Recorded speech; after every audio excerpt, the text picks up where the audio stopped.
โพดว่าฝนตกพี่น้องตกแท้ตกป่าสบายดีจ้ะพี่น้องคอยรอดเฮ็ดเวียกก็บ่ได้ตกแบบ3 มื้อ 3 คืนเมื่อวานนี่แห่งกระตกเบิดมื้อตกแห้งพร้อมเลยบ่แม่นว่าตกลิ้นซื่อๆเลยพี่น้องตรงนี้นก2-3 มื้อมันนี่นกบนแบบนกวนหลายอีหลีนกปนกินป่าสิแก่แล้วได้บ้างเห็ดหุ่นไหลกาหุ่นไหลกาไว้ทางน้องเลยมันกับบย่านว่าสิเอาไอ้เรดาร์มากางพอตอนเช้านี่ปลามันสิขึ้นนาน้ำเตะมันสิกินได้ตอนเช้าอ่ะพี่น้องมันสิกินได้ตอนเช้าแหละป้าในหนุกนะมันบน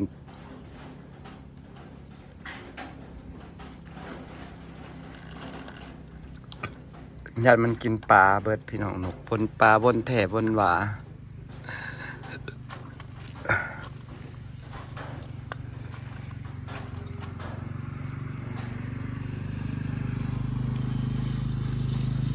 คานสะพานหลุดยังไม่ได้ตอกอยู่วันนี้ฝนเอาความตกแห้งแล้วเจ้าเบิ่งน้ำที่มันไหลนี่พี่น้องนะตกเบิดมือเบิดคืนเบิดมือเบิดคืน3 มื้อ 3 คืนแล้วจ้ะปัดได้ตกกระตกขักตกแหน่ซ้ำสิซุ่มซื่นตกแบบมันบ่น้ำไหลโจกๆนี่น้ำไหลระบายตลอดอันนี้ท่อระบายน้ำ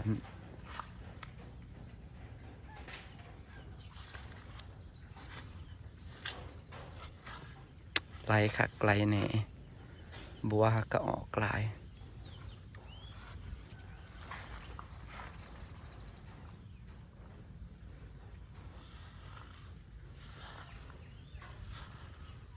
ขนาดเท่ายากมาแต่แท้มันยัง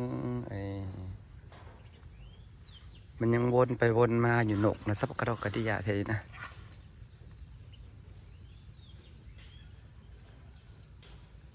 มาเบิ่งจอกเขากำลังงาม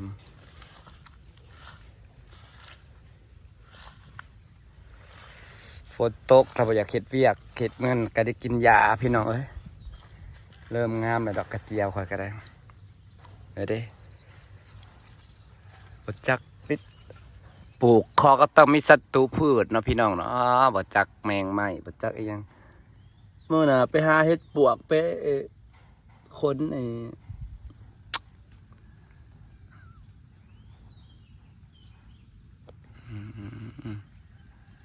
กำลังงามดอกกระเจียวถ้าเบิ่งว่ามันขึ้นต้นใหญ่เนาะขอจะได้เก็บดอกกระเจียวแล้วจ้าใส่พุ่นใส่พุยแล้วเพราะว่าฝนตกห้ำแท้ห้ำว่า3 มื้อ 3 คืนผู้ป่าดอกกระเจียวข่อยลิ้นมันบ่ได้ลิ้นซื่อๆได้พี่น้องมันลิ้นแบบว่าจังหน่อยมันลิ้นจังหน่อยมันแห้งแล้วก็ลิ้นแล้วก็แห้งแล้วก็ลิ้นคนเขาเจ้าได้ดำนาแล้วเบิดแล้วบัดนี้น้ำฝนมาแล้วบีด8-2 หนเลยเนาะแต่นกวนคักกะลีวนแท่วนว่าเอาเรดาร์มากางให้มันต่ำเรดาร์ให้มันตื่นให้มันย่านให้มันมาเอามากางตอนนั้นกระล่มกางผู้เดียวแล้วมันกางบ่ได้หาคนมากางเป็นหมู่มาเบิ่งจอกถ้ามันบ่แดดเนาะเขาแนวตะบ่แดดมา3 มื้อเลย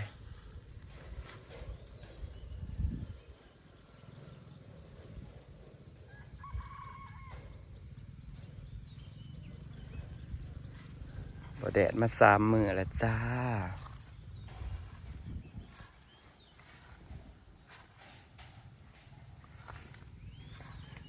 ฝนตกแทบตกกว่า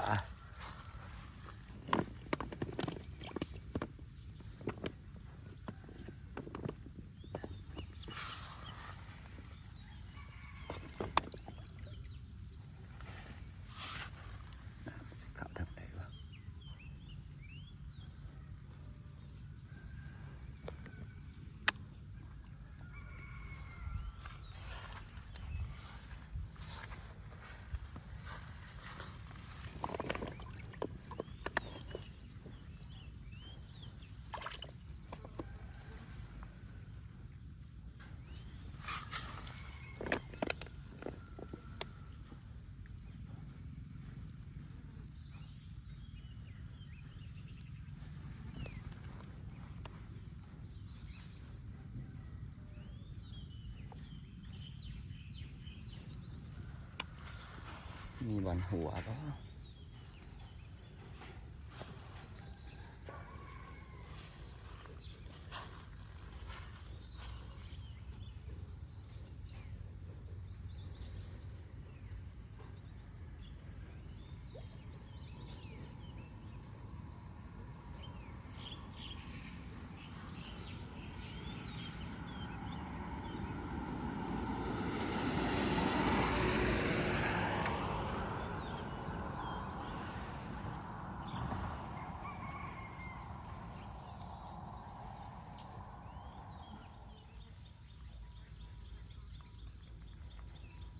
เห็ดเรียกทิมปะไว้มันได้แล้วอยู่พี่น้อง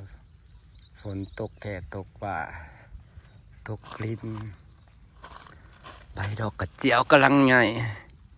สิได้เก็บแล้ว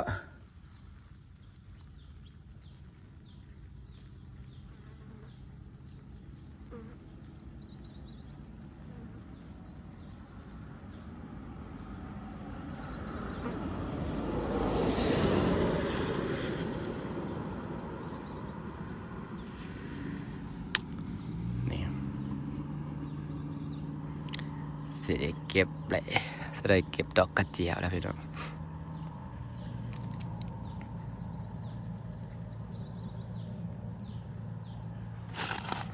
หนาฝนเนาะฝนตก3 มื้อ 3 คืนตกแห้ง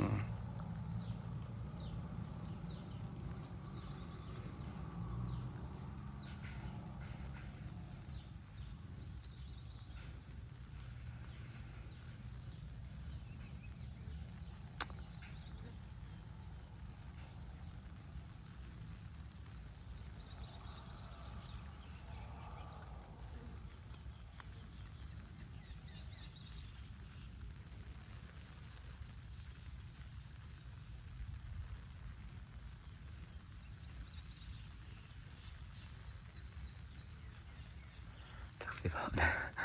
รู้สึกว่าฝนตกแห้งตกแบบคลองใส่ไก่ฮะมันเป็นดินทรายพี่น้องฝนตกเลยมันซึม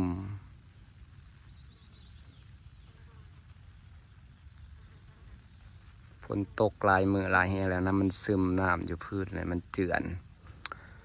มันสไลด์ก็แต่บ่รู้ว่าสีเพพังไปอีกบ่บ่แน่ใจ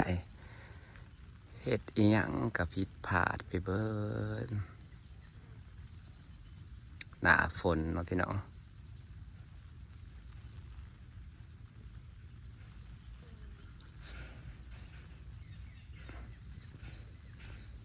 สั่นกับผามีบอลหัว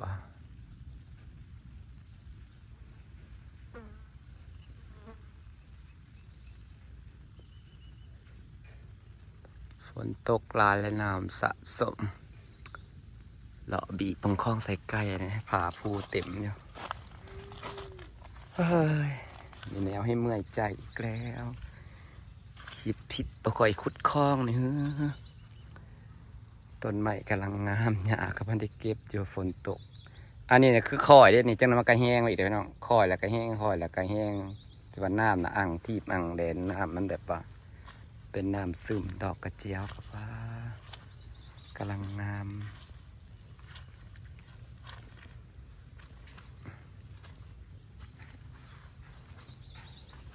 3 มื้อ 3 คืนตกแท้ตกกว่า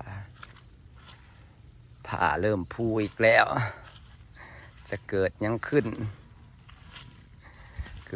มันก็สิปะเนี่ยนั่นเลยได้บัดนี้นะคนมือไอ้ในกระสอบทรายเด้ฮะน้ำมันซึมลง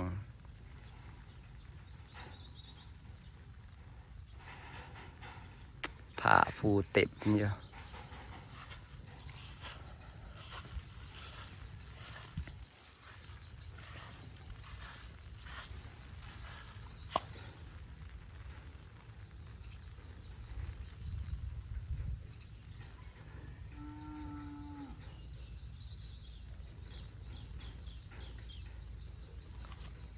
เกิดยังขึ้นกับคลองไส้ไก่ค่อยฝนตก3 มื้อ 3 คืน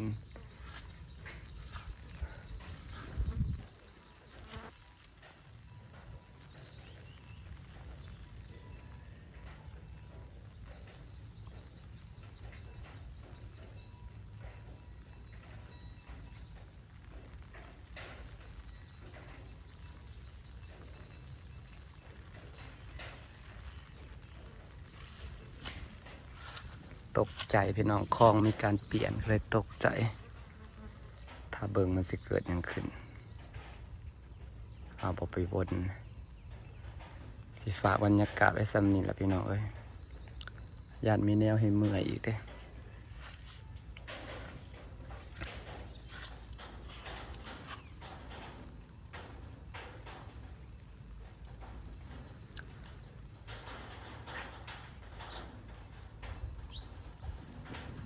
มันเป็นยังบ่แห้งในตกแรง